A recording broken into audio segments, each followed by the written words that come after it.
Presidente, nuova edizione di Artigianato Vivo qui a Cijon di Valmarino. Si è parlato molto dell'importanza dell'artigianato ma anche del volontariato, quindi restando sul tema, quanti sono i volontari che sono al lavoro quest'anno? I volontari impegnati per questa edizione di Artigianato Vivo sono, e mi piace ricordare, di tutte le associazioni del paese e anche dei paesi limitrofi, e sono più di 400, divisi con i compiti più disparati, dalla selezione degli artigiani alla preparazione delle decorazioni, al seguire i gruppi musicali, a cucinare le bracciole, perché anche la parte enogastronomica è importante. Per un visitatore che viene qui a Cijon di Valmarino magari la prima volta, che cosa si deve aspettare e quali sono le novità che proponete?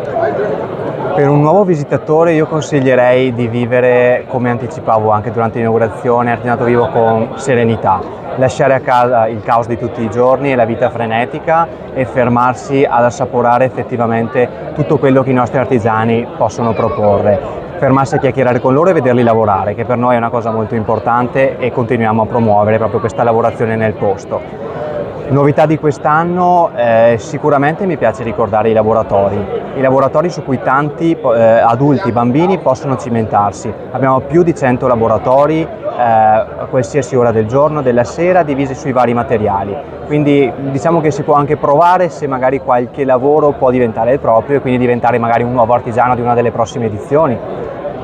Parlando appunto di artigiani, su che base, con quali criteri li selezionate e in futuro avete in programma magari di ampliare la platea, di accoglierne ancora di più? Noi riceviamo ogni anno più di 500 domande su cui facciamo un'attenta selezione. Questa selezione è basata proprio sui materiali che lavorano, sulla tipologia di lavorazione. In alcuni casi chiediamo proprio di venire a mostrarci i prodotti direttamente nel nostro ufficio, e su questo ringrazio anche la commissione che tutto l'anno si ritrova per queste valutazioni, per vedere effettivamente che sia un lavoro fatto manualmente. Per noi l'importanza è proprio questo, il lavoro manuale.